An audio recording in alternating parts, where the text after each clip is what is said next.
Hasta 1820, el único magnetismo conocido era el de los imanes y el de las magnetitas. Se creía que el interior de la Tierra estaba imantado de la misma forma. En ese momento, los científicos se sintieron muy perplejos cuando vieron que la dirección de la aguja del compás magnético se desviaba ligeramente en todos los lugares, década tras década, sugiriendo que existía una pequeña variación del campo magnético terrestre. Hoy en día, el modelo del geodínamo nos ofrece buenas respuestas a la variación del campo magnético.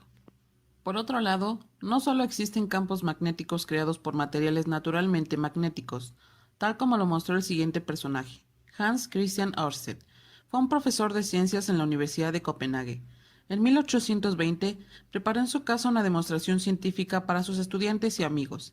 Planeaba demostrar el calentamiento de un hilo mediante una corriente eléctrica y también llevar a cabo demostraciones sobre el magnetismo, para lo que dispuso de una aguja montada en una peana de madera.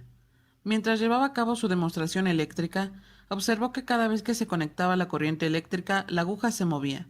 Silenció esto y finalizó sus demostraciones, pero en los meses siguientes trabajó duro intentando buscarle un sentido al nuevo fenómeno. Sin embargo, no logró darle explicación al fenómeno y publicó únicamente las observaciones de sus experimentos. Ese mismo año, André-Marie Ampère, basado en las investigaciones de Ørsted relacionadas con el movimiento de una aguja magnética cuando se encuentra próxima a un flujo de corriente eléctrica, pudo demostrar que el paso de ésta a través de un cable conductor era capaz de producir un campo magnético a su alrededor. Posteriormente demostró también que la dirección de las líneas de fuerza del campo magnético que se producía estaban directamente relacionadas con la dirección que llevaba el flujo de la propia corriente que circulaba por el conductor.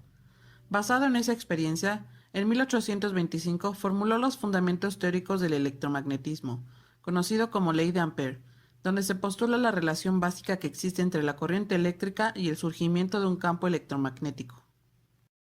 Unos años después, en 1964, llega a escena un joven brillante, de fuerte formación en el área de la física matemática. Este es James Clerk Maxwell. El mayor aporte que hizo Maxwell a la ciencia fue la teoría electromagnética, la cual es utilizada hasta hoy en día. Esta teoría propone que la luz, magnetismo y electricidad son parte de un mismo campo, llamado electromagnético, es decir, la luz es radiación electromagnética. Los campos magnéticos han influenciado no solo en nuestro planeta, sino en el universo. En la Tierra su efecto suele mostrarse débilmente en el movimiento de la aguja de una brújula, pero gran parte de la tecnología moderna se basa en la acción de campos electromagnéticos, desde el motor de un automóvil hasta los trenes de levitación magnética, que pueden alcanzar velocidades de 500 a 600 kilómetros por hora. También están en cada neurona del cerebro humano, en planetas, en estrellas como nuestro Sol y otras más exóticas, como pulsares o enanas blancas, en agujeros negros, en la galaxia y en el cosmos entero. Mientras que el campo magnético terrestre tiene una intensidad del orden de un Gauss, en una enana blanca su valor puede ser de 10 millones de Gauss. De esta forma es evidente que vivimos rodeados por campos magnéticos, por lo cual se vuelve importante saber qué son y qué los provoca. Pero, ¿qué es un campo magnético? Un campo magnético es la representación de la relación magnética de las corrientes eléctricas y de los materiales magnéticos. El campo magnético en cualquier punto está representado por un campo vectorial, por lo que sus valores son vectoriales. Por esto, será de nuestro interés abordar algunos conceptos importantes que permitan entender teóricamente lo que hay detrás del magnetismo. Un campo vectorial es una función sobre un subconjunto de un espacio vectorial, cuyos valores son vectores. Es importante recordar de manera breve lo que es un vector y su relación con el campo magnético. Un vector tiene magnitud y dirección que obedecen ciertos axiomas. Una cantidad vectorial es aquella que puede ser representada por un vector, por ejemplo la velocidad, aceleración, desplazamiento, etc. Pero en particular el campo magnético es representado de forma vectorial.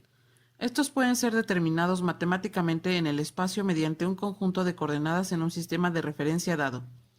Una característica importante dada por la trigonometría es la representación de un vector mediante una magnitud y dos ángulos. En particular, es de nuestro interés que a un vector le podemos medir dos ángulos, los cuales son el ángulo azimutal phi y la colatitud θ. Ahora bien, el cómo se producen los campos magnéticos que no son creados por materiales naturalmente magnéticos es un tema concerniente a la ley de Ampère-Maxwell, la cual explica que la circulación de la intensidad del campo magnético en un contorno cerrado es proporcional a la corriente que recorre en ese contorno. El vector E indica el campo eléctrico, mu0, la permeabilidad magnética en el vacío, epsilon 0, la permitividad eléctrica en el vacío, y el vector J, la densidad de corriente. Para un medio material podemos considerar la siguiente ecuación, donde el vector H es igual al producto escalar de 1 sobre mu por el vector B, con mu siendo la permeabilidad magnética en el medio, y el vector D igual al producto escalar de epsilon con el vector E, con epsilon la permitividad eléctrica en el medio. Ahora la pregunta es, ¿qué significa físicamente esta ley?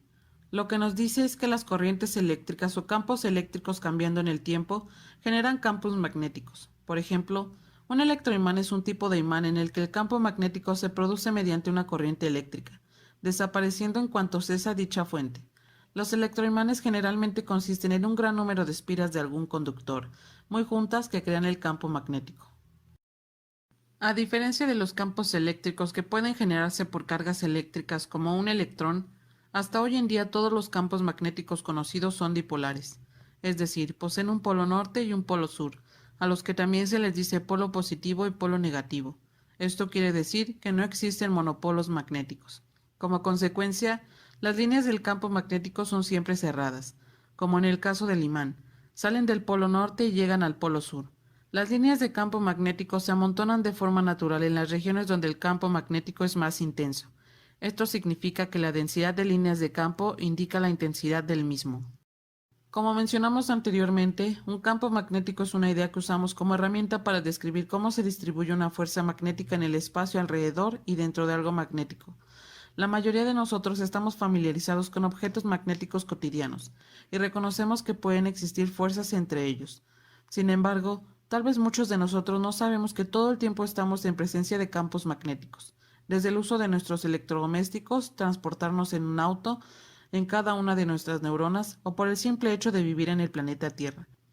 Esto ya que el planeta Tierra cuenta con un campo magnético que nos protege de las partículas provenientes del Sol, es decir, el viento solar. Estas partículas energéticas podrían hacer que la vida fuera muy diferente si no tuviéramos campo magnético. Incluso podría ser imposible la vida.